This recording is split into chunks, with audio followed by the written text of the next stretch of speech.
Welcome to Real World Real Estate, where we will explore, examine, and explain the real process of buying or selling real estate. Here is your host, Stephen Clyde.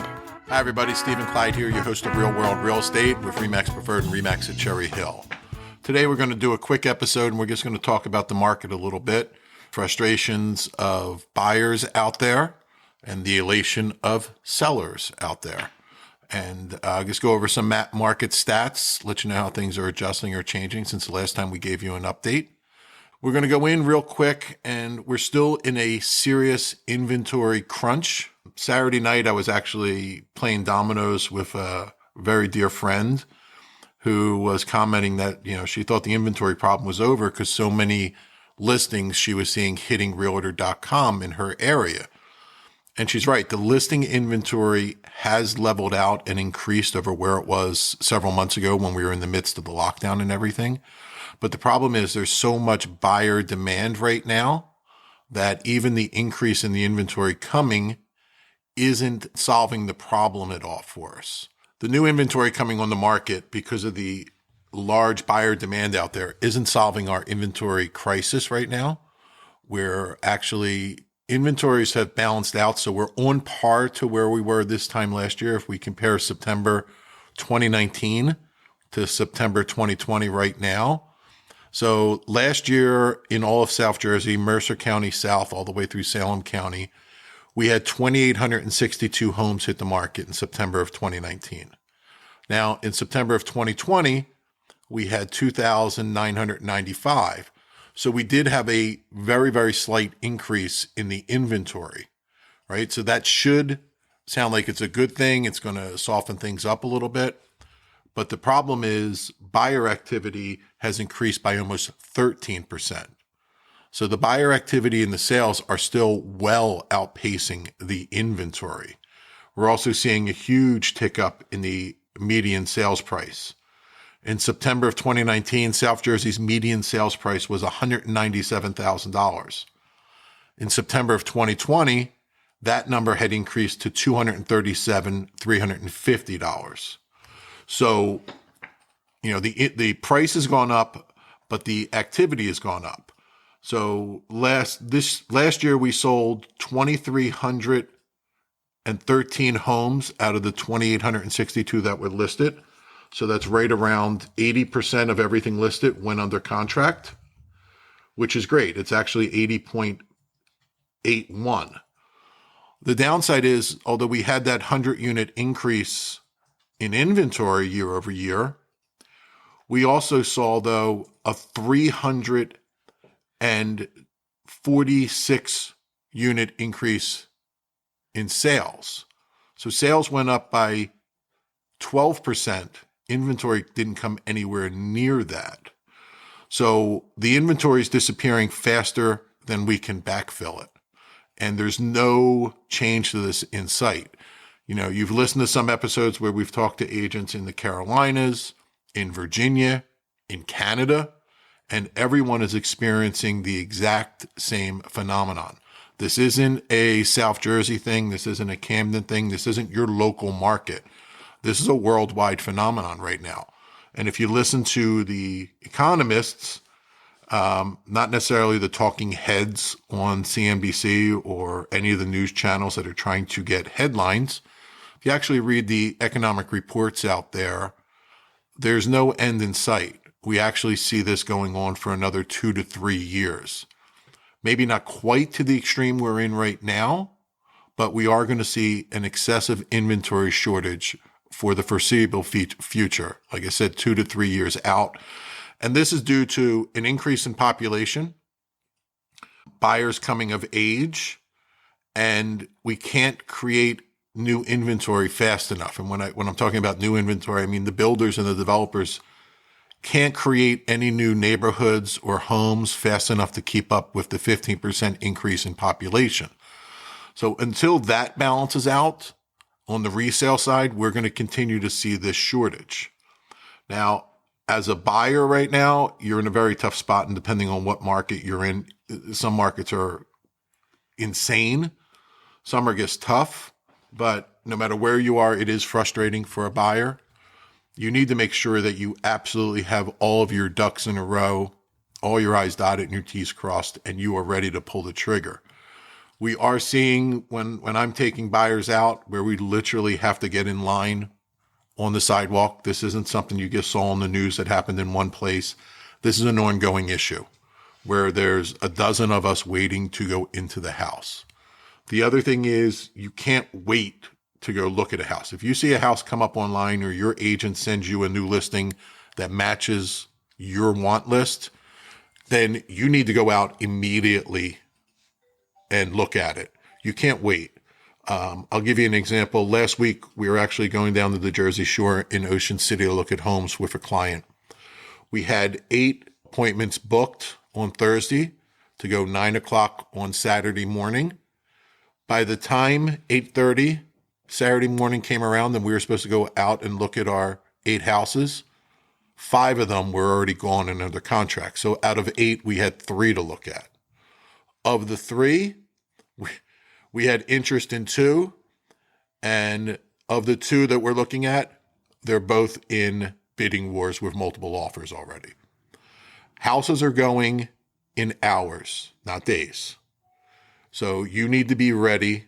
You need to have your best case scenario as to how you're going to structure your offer worked out before you go look at these houses. You need to sit down and discuss this with your buyer's agent in advance. Are we going to waive inspections? Are we willing to waive appraisals? Are we willing to increase our initial escrow deposit? Where are we at? Can we be flexible on our settlement date? You need to have this all worked out in advance, because once you find that house that you're looking for, things are going to move lightning fast. Before you can say, okay, we're going to waive the appraisal, you really need to sit down with your agent and with your mortgage professional and discuss that and fully understand the ramifications of waiving an appraisal, right? So if you're going to go in and let's say the house is listed for $399,000 and you're going to make an offer of $430,000, which sounds a little crazy, but that's inside the norm of where we're at right now. And you waive the appraisal. So if you waive that appraisal and you were putting down 20%, so you didn't have any mortgage insurance and everything, at $400,000. So you were taking out a mortgage of $420,000. You had 20% down, no mortgage insurance. Now, if that property appraises at $400,000, but you put in an offer of $430,000, right? And now it only appraises at $400,000, you don't have 20% down anymore. Okay, so you're coming in now, instead of being at a $320,000 mortgage, right? You are anticipating doing 20% down on $430,000, which is a $344,000 mortgage. Well, because of the appraisal issue, you're now only putting down 14%. You're not putting down 20% because your MI and your down payment are based off the lesser of the sales price or the appraised value. So now you have mortgage insurance. What does that do to your payment? Your payment has gone up because you increased the sales price and you increased the mortgage amount by $14,000. But now you're also adding in mortgage insurance because you're not at 20% anymore. You're not even at 15%. You're at 14%. So you need to understand what that means to you financially. All right. Now, instead of doing that, you could pay the difference. You could come out of pocket with that $30,000 in cash. But that's a hefty endeavor as well. Most people can't do that. If you can, that's great. But it's not necessarily a huge deal in the example I just gave of 20% down. But if you're at 10% down or 5% down, this could be a significant issue for you, because that buyer that was putting down 10% is now not even putting down 5%. So they definitely have to come out of pocket with additional money. If they were a 5% down buyer, then they're at 100% financing. That doesn't work. And they're going to have to make this up in cash. So you really need to sit down with your professionals, sit down with your buyer's agent, your realtor, have a really good conversation with the realtor and the loan officer to discuss the ramifications of this and figure out where your threshold is here. Don't get caught up in the hype and the excitement of the bidding war and then overreach and bite off more than you can chew. That's going to come back and bite you in several weeks. You also have to consider when you're making these offers, and I've had this conversation with a lot of my clients, we may look at a property and the offers are going up through the roof, and we're trying to figure out where the safe place to be is, where we're comfortable. But the other thing we have to look at is where that deal is going to end, right? Because if you really want to be in, let's say, where I live, Carriage Stop in Berlin, New Jersey, and a property gets listed, I'm going to give a pure example right now. Property gets listed for $420,000, which is the highest sales price in the last 10 years in the neighborhood. Now it goes into a bidding war, and it goes up to $437,500. When you look at it on paper, someone's overpaying for the house. But the other dynamic that occurs here is that is the new benchmark. So although when that house got listed, 420 was a very high listing price for it, the market just drove it up. So once that property goes to settlement in 30 days, 437.5 is now the baseline that the next listing is going to work from. So although you may be overpaying at this specific moment when you make that over asking offer, you're setting the baseline. So the next listing that comes is going to be listed at or close to your settlement price. And then that's going to be driven up. So you have to be playing this as a chess game, and you have to be looking several sales past what you're buying and into the market into the future. Because one stat we know is that once one house in a neighborhood hits the market, 3 more are going to come on the market in the next 90 days. And that new settlement price, like I said, is going to set the new baseline. And that is primarily why we're seeing the increase in the median sales price. So like I said, September of 2019, the median sales price in South Jersey was $197,000. Well, when we get into May and April, that number is going up to 201, then 210, 219, 230, 235, 237, 350 is the new number that ended in September of 2020, which is the last month we have stats for. We won't get October stats until next month. So what I just discussed is what caused that phenomenon, right? Because the one that got listed based off of the old comps at 197, that got bid up to 201. Well, the 201 new listing got bid up to 220 or 210, and then 220, and then 219. So the baselines are being readjusted every single month, every single week. So you have to keep that in mind. So that person in May that bid over the market at $210,000 on a house that used to be 197, yeah, at that moment in May, they were overpaying.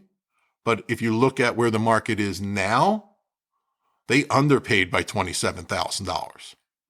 So you have to look out and look at right now. But you need to know where these moves in an offer are going to affect you. You know, I personally, raising the escrow deposit, I think it's the easiest thing to do to make your offer look stronger than someone else's, because that money is relatively safe, doesn't cost you anything to make a larger deposit, makes you look stronger. Waiving inspections, that can get a little hairy, and I think you got to take that case by case, house by house. I did just do that with a client on a property here in Berlin, but it was a unique situation, and it's the only time I've done it this year. And the reason I said that is a unique situation is I actually sold that house 9 months ago. I was the listing agent. So we went through the whole home inspection process and all the repairs and everything. The person that bought it last December is being relocated for work. So the property's back on the market. It's only 9 months later.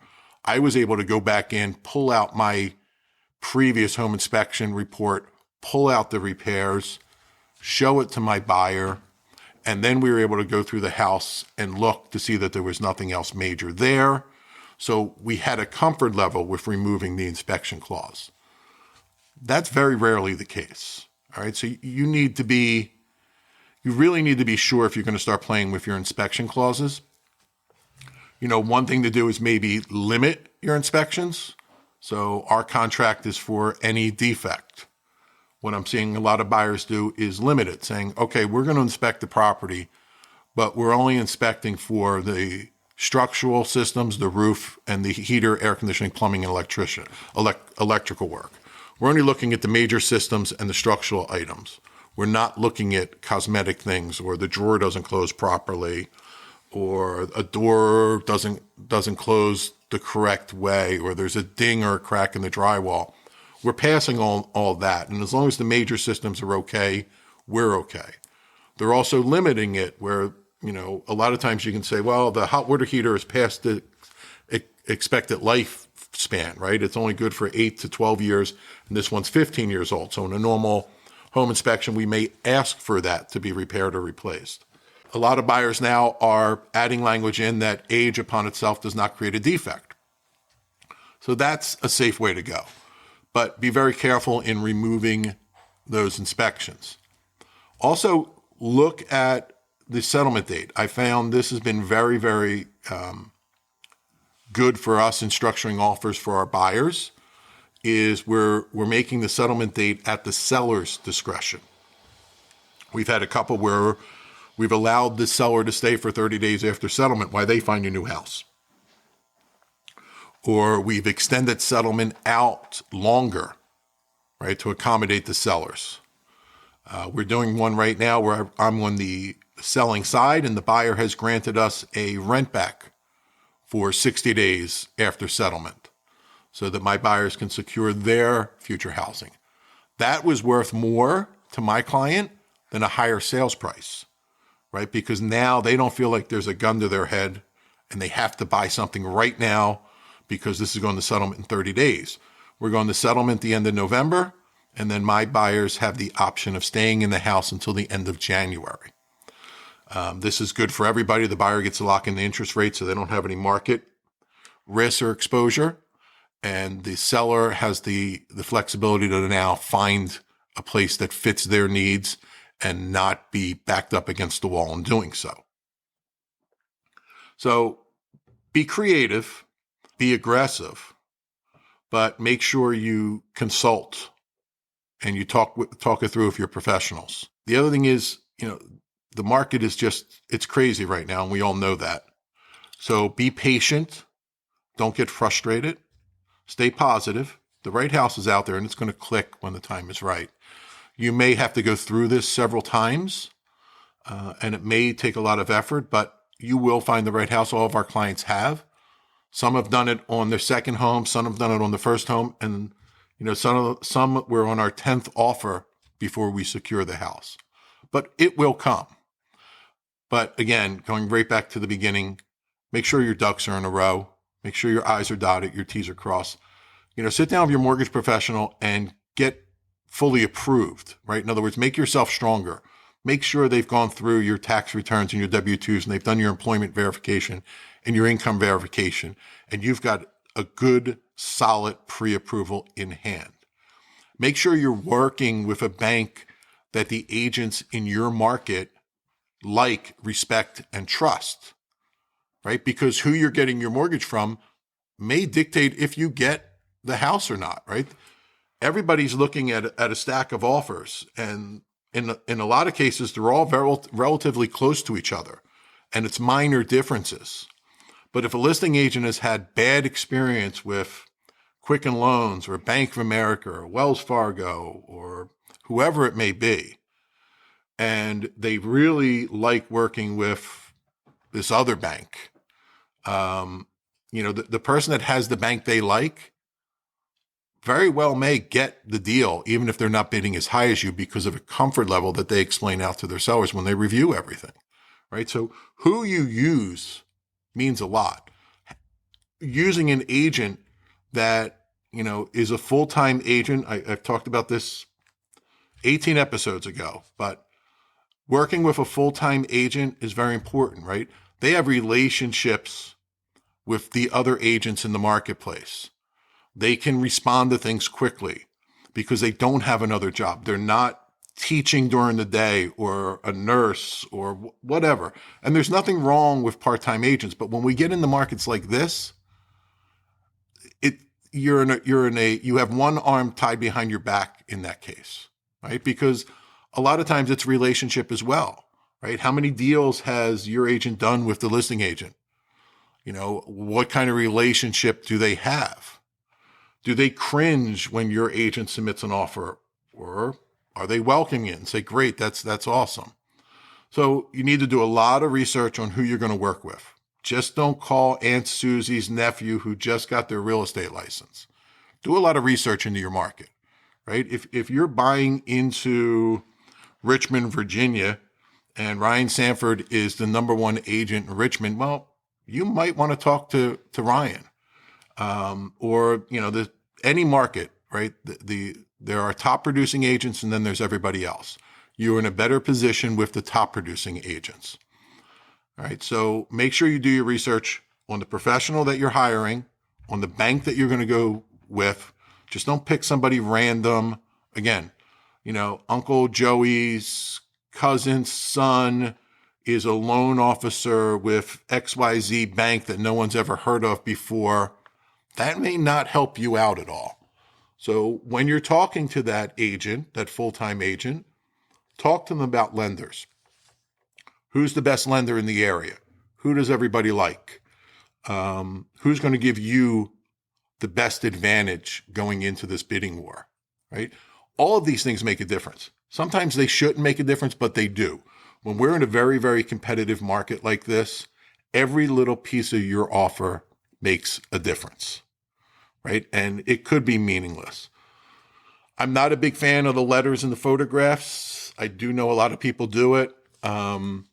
It can work with some sellers, but I have sellers that don't even look at that throw it away, that they don't want to see that. This is all about numbers and the offer and the terms.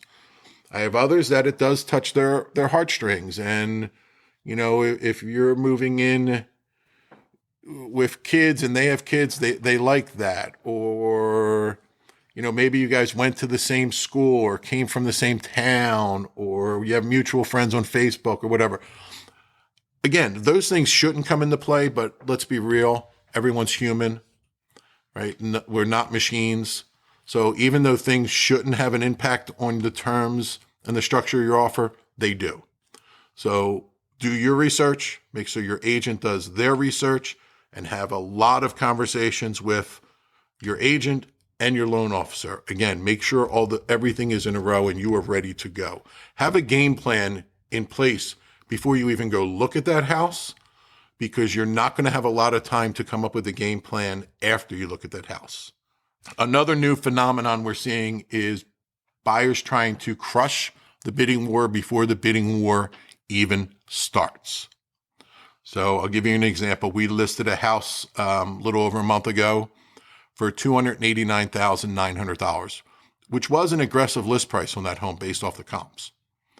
Our first offer we received was for $312,500.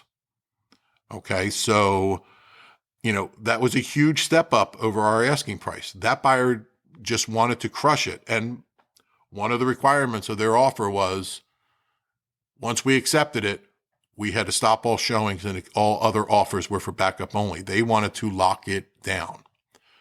We had another listing. This was actually yesterday. We listed it at around 12:30, 12:45. By 4 o'clock, we had our first offer. It came with the letter. It came with all the paperwork in place, and it came in $5,000 over our asking price. They just wanted to stop it immediately. Now, $5,000 doesn't seem like a lot, but when we're saying a property is listed for $224,000 and you come in at $230,000, that's a significant difference. And this buyer even went to the other extreme. They found the Facebook friend that lived on the street that knew the seller.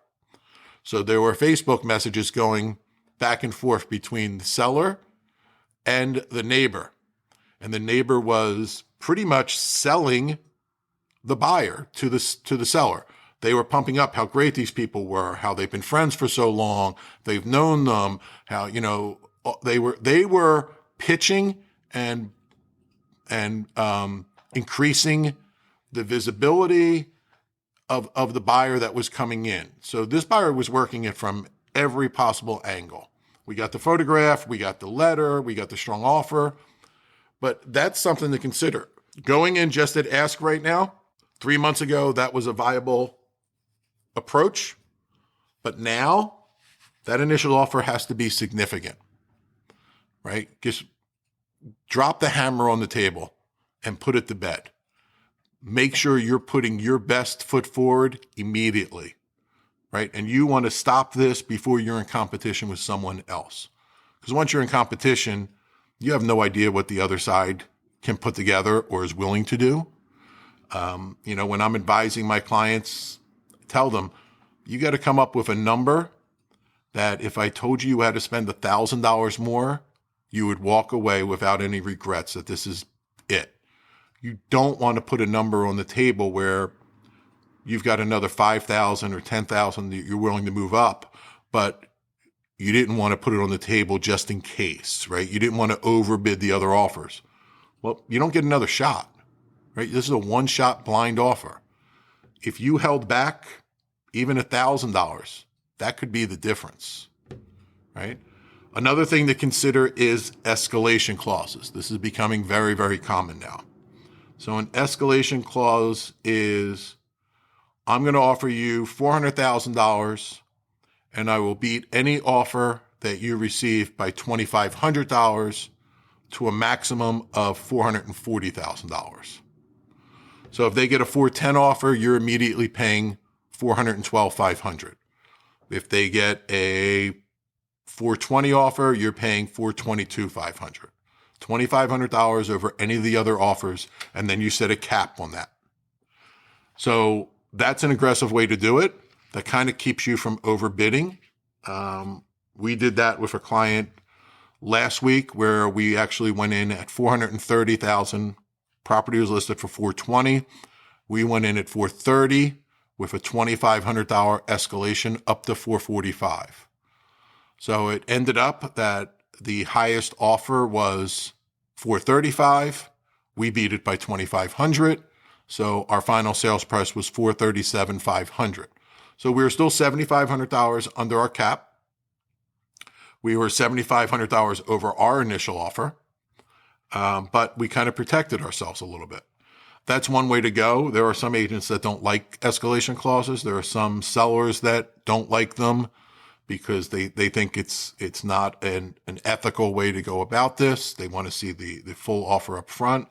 But we've had success with it, and it's very common. So again, sit down with your agent and everybody and talk that through. Another thing I would highly, highly suggest, and this is an error I think that a lot of buyers make, a lot of agents make, and a lot of mortgage professionals make. You're looking at a house that's $400,000, and your mortgage professional writes you a pre-qual for that house. So he writes you a $400,000 pre-qual. Well, what you really should be doing is getting a pre-qualification or pre-approval for what you're truly qualified for, what your true max is. Doesn't mean you have to spend it. Doesn't even mean you want to spend anywhere near that. But take a step back and look at it from the other side of the table and look at it from the listing agent and the seller side. They get two offers. And we're going to stay at $400,000. That's where the bidding war ended. Okay. They get two offers. They're both at $400,000. One mortgage pre-qual says that buyer is approved for $400,000. And that's because they went with this route where they write a pre-qual for every offer in every listing. The other offer is $400,000, but that pre-qual is written for $550,000. Well, now when you're looking at those two offers side by side and you say, okay, well, buyer A is maxed out at $400,000 and buyer B is overqualified for the $400,000. So all things being equal, I'm leaning towards buyer B. He's qualified up to $550 and he's only paying $400. whereas buyer A is qualified to 400 and he's maxed out at 400. So make sure you get that pre-qual written for what you're truly qualified for. Not what you want to spend, not what your offer is, what you're truly qualified for. Doesn't mean you have to spend it.